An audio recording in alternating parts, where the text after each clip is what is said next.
నేను అడుగుతా ఉన్నాను, అంబటి రాంబాబు అన్న చేసిన తప్పేమిటి అని అడుగుతా ఉన్నా. చూపిస్తా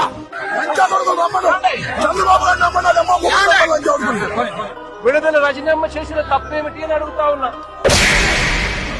చూపిస్తా మాజీ మంత్రి విడుదల రజనీపై ఏసీబీ కేసు నమోదైంది. వైసీపీ హయాంలో విజిలెన్స్ తనిఖీల ముసుగులో పల్నాడు జిల్లా ఎడ్లపాడులోని శ్రీ లక్ష్మీ బాలాజీ స్టోన్ క్రషర్ యాజమాన్యాన్ని బెదిరించి 2,20,00,000 రూపాయలు వసూలు చేశారని ఆమెపై ఆరోపణలొచ్చాయి.